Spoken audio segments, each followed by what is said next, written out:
Hello students, as we have discussed in earlier classes about the biological classification in its historical background, that who has discovered the biological classification or who has given their ideas about classifying the living organisms into different categories. Now in this session we are going to discuss about one more important point, that is called nomenclature.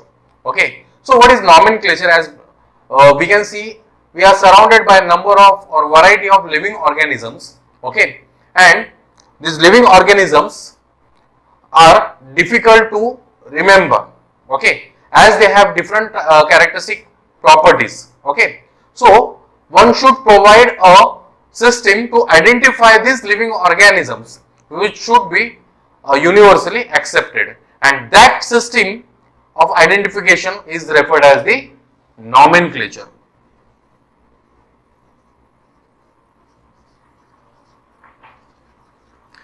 Okay, that system of identifying living organisms is called as nomenclature. That means giving names. It is a process of giving names. So giving names to the particular living organism can be referred as the nomenclature, but it is a scientific process. Okay, it is a scientific process because it includes the scientific names of the living organisms. And we know that, as we know, we have surrounded by different types of living organisms including microbes, plants and animals. Okay, these different living organisms, they are present worldwide, right? So at in the different countries, different cities, these plants or animals are called by their local names. So it is not possible for everyone to understand that local name, as these names are called within their specific languages, right? So here it becomes very difficult to understand the different type of living organism. So there is an organization that is named as ICBN and ICZN. Now what is ICBN or ICZN stand for? It is nothing but International Council of Botanical Nomenclature. Okay, we will write here International Council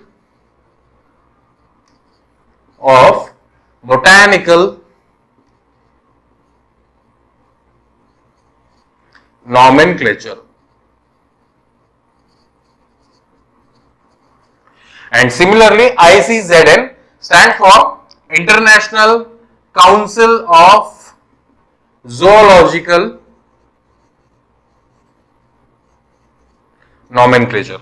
Okay, so these are the two organizations, and which has proposed certain rules under which the nomenclature system should be applied. Okay, now the introduction of this nomenclature system was also been proposed by a scientist called Carolus Linnaeus. Okay, so he gave a kind of naming system in the living organisms, and that naming system was named as binomial nomenclature system. Binomial nomenclature system, okay, or binomial system of nomenclature, and which was given by Carolus Linnaeus. Okay, so what is binomial nomenclature? Every living organism should possess two words name. Okay, that is called binomial nomenclature system. That is the first rule according to these two organizations, that is the ICBN and ICZN. So what is that first rule? Every organism should have two words names. Okay, that is the first rule. Second rule, the first word should be generic. Okay, first word should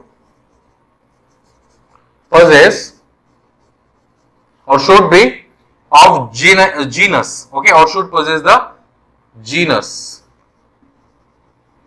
or generic name. Different living organisms have two different types of names, like generic name and the specific name. So, the first word should possess the generic name and the second word should possess the specific name or species name. So, this is the second rule according to ICBN or the ICZN. Now, the third rule, okay, about the binomial nomenclature is whatever words which are taken into consideration, okay, they should be written in Latin language, okay. The words should be written in Latin language.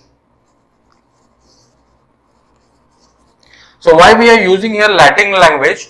Because the Latin language is a dead language. Now it is not been used, but it is used for writing the scientific names. As there is no modification, because we don't have any kind of modification to do in this language, so we are using Latin language for writing the scientific names of the living organisms. Okay. Now, when these letters or when these words they are written, they should be when they are handwritten, they should be underlined. Okay. And when they are typed, they should be in the italics. Okay. So the fourth one is the we'll write here. Okay. I hope you have written this. We'll write next rules here. Okay. So the fourth one or the fourth rule is when you write the names. Okay. So when we use the names or when we write the names of the living organism, okay, it should be in italics, or sorry, when it is typed, it should be in italics. Italics is a font. You can see in the computer also we have different types of fonts. Okay, Times New Roman like that. Okay, and apart from that, when we write the sentences in the certain cursive type of handwriting, that is italics form. So when it is typed, it should be in italics. When it is handwritten, it should be underlined. Okay, when handwritten, should be underlined. Okay, so example here you can see the example of we take an example of the tiger. Okay, so what is the scientific name of the tiger? That is the Panthera tigris. Okay, so here Panthera is the genus and tigris is the species. Okay, so here you can see when we are writing the scientific name, the first or the first word which is giving us the information about the genus, and tigris is the species. Okay, so here it is following the first rule again. Okay, now in this rule we have seen when the names are handwritten, they should be underlined. We have underlined these names, and if they are typed, it should be in italics. Now the next rule about the naming system is that the first letter of genus should be written in the capital letter. So you can see here the P of the Panthera, it is written in the capital word or the capital alphabet, and the name of the species or the first letter of the species should start with the small alphabet. Okay, so we have fifth rule that the genus name should be written in the capital. Okay, and that means the first letter of the genus should be written in the capital and the first letter of the species should be written in the small alphabet. Okay, this is the fifth rule according to ICBN. And one more rule is there. Whenever we are writing the scientific names, it should have more than 3 letters and less than 20 letters. I hope you are getting. Okay. So this is about the rules of the naming system. Okay. Now there is modification in the binomial nomenclature. Okay. We'll see here. So there is a modification. What modification is done? See, the modification is that the scientist who has discovered the system of classification, that is binomial nomenclature system, we can also add their names after the specific epithet. Let's take an example. Okay, if we talk about the Mangifera indica,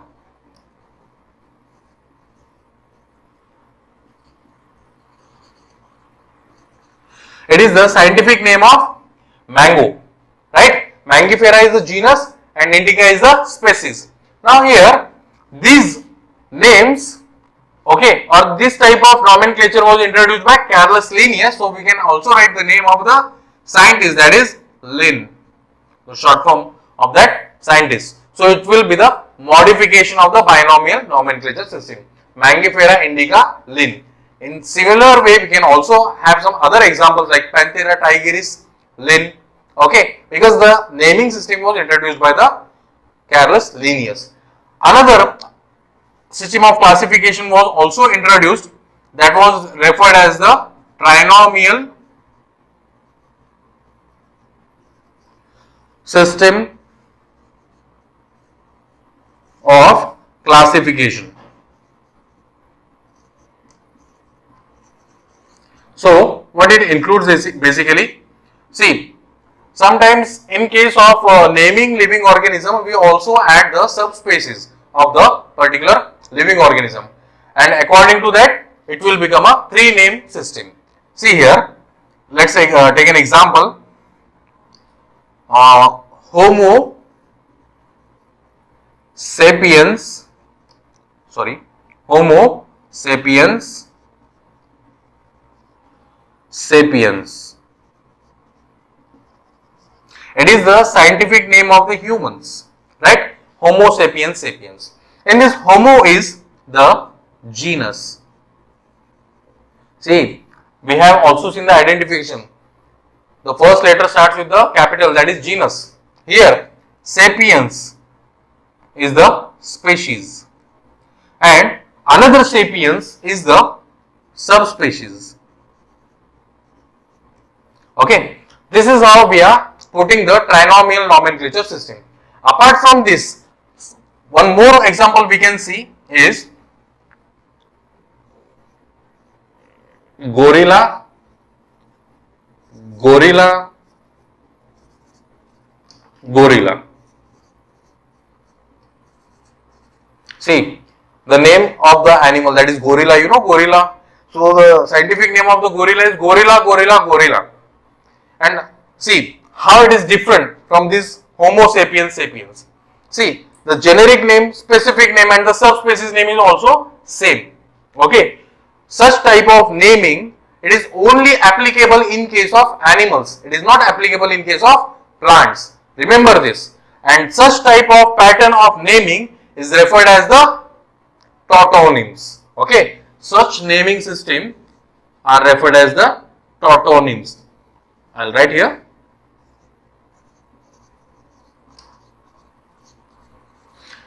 Tautonyms means where the generic as well as specific name can be similar. In case of rats also, we call it as a ratus, ratus. That is the scientific name of the rat. Okay, in this way. In case of snakes also, we call them naja, naja. That is the scientific name of the snakes. So this is how the similar names have been given, that is tautonyms basically. The generic and the specific name can be similar, and that is only applicable in case of animals, not in case of plants. Okay, in case of plants we add the subspecies names. So this is how the trinomial nomenclature system can be studied. Now after this we are going to discuss about the taxonomic categories. Now after understanding the naming system, we should also know about the hierarchical type of classification. Hierarchical classification means what? When we place the living organisms into their appropriate place. Okay, what place? We are categorizing them according to their ranks. Okay, so different living organisms, they are placed under particular category, particular rank, or it can also be referred as the taxon. Okay, so let's see here how it is being placed. There is a method of placing these living organisms. So let's see here. So this is called as the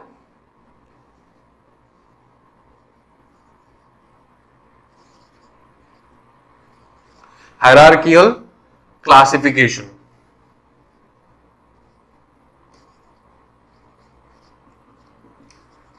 So hierarchical classification means the arrangement of the living organisms according to the different ranks. Okay, these are also referred as the taxonomic categories.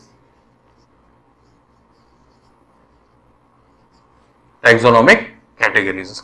So here we can see the different types of taxonomic categories under which different living organisms are placed according to their different characteristic features. Okay, and there are basically different ranks or the taxons under which these organisms are put.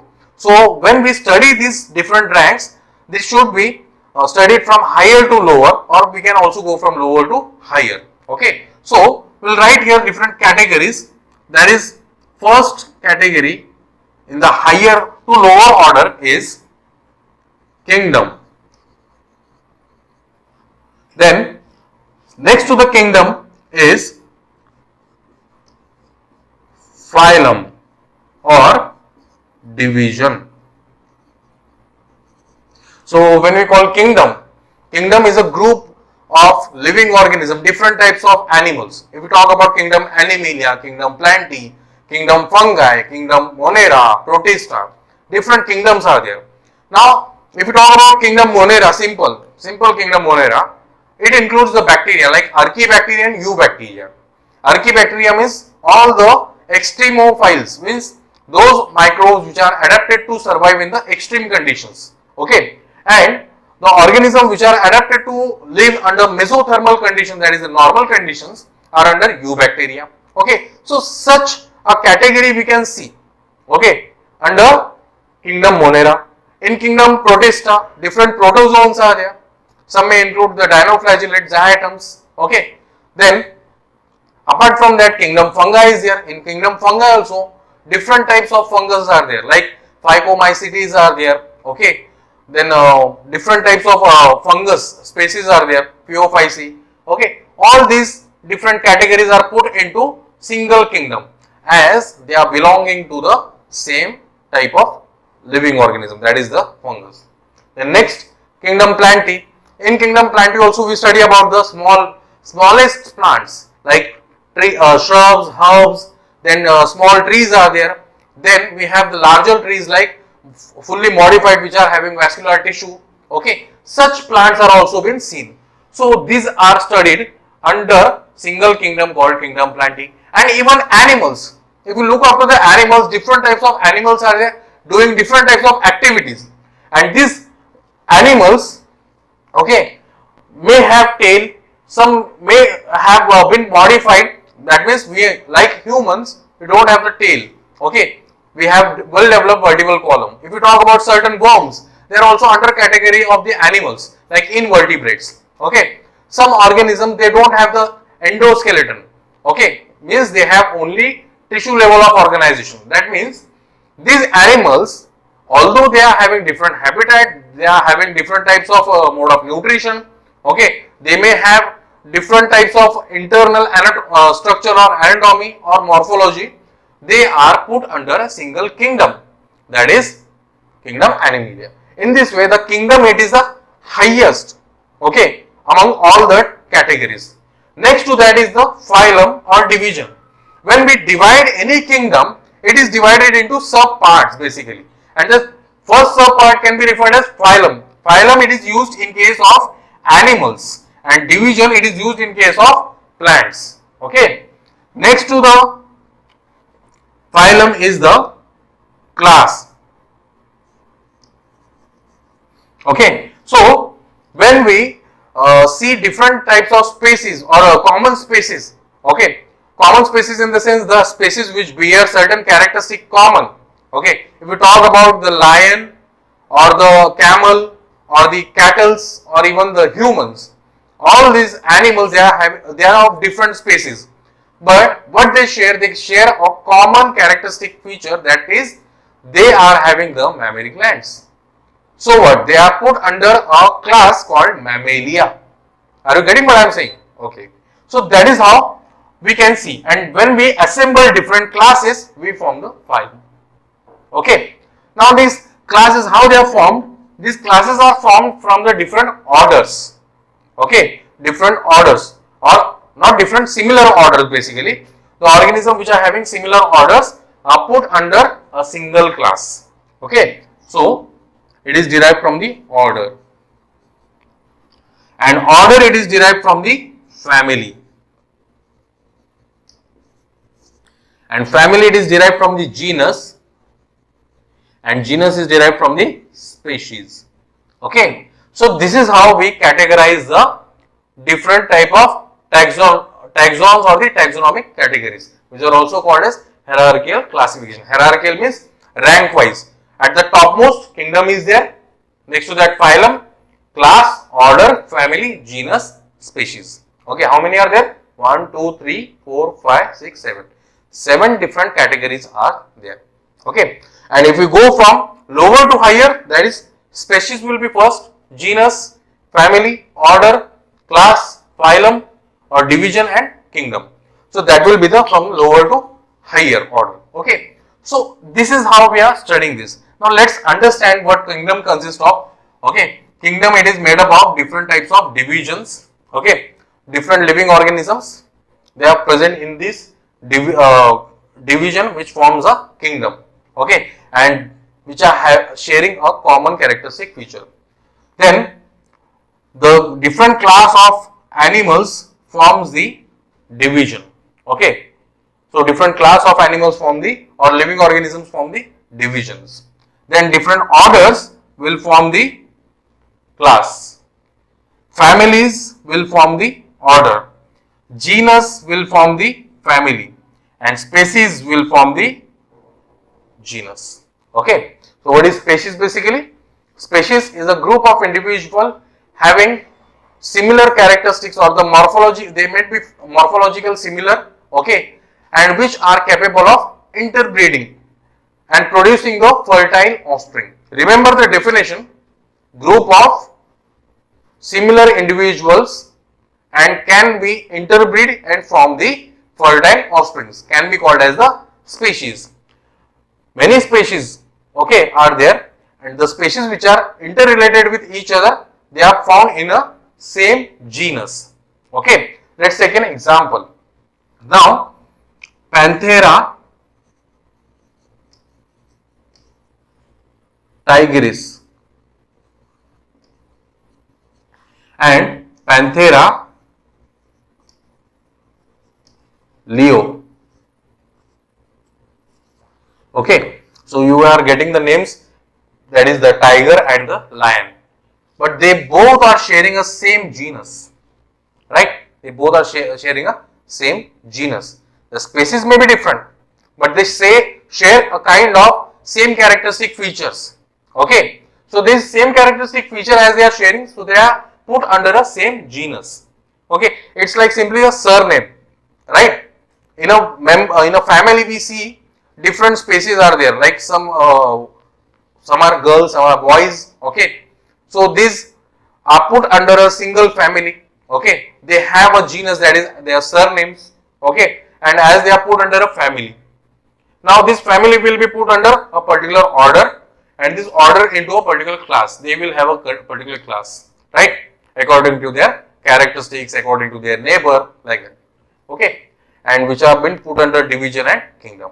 So this is how we are classifying the living organisms, and we will discuss about all these points, and we will discuss about the different kingdoms. Okay, that is we take our 5 kingdom classification in the next part. Now here you can also remember this by applying a trick over here. Okay, it's very difficult to remember these names or this order, because many times in MCQ questions the order is been asked. Okay, it has been asked, and in which is the correct sequence from lower to higher or in ascending to descending in this form. Okay, for that we have to remember a trick. What is that? Here you can write kids play cricket. Kids play cricket on finely trimmed grassy surface. Finely trimmed grassy surface. Sorry, grassy surface you can write here. Surface.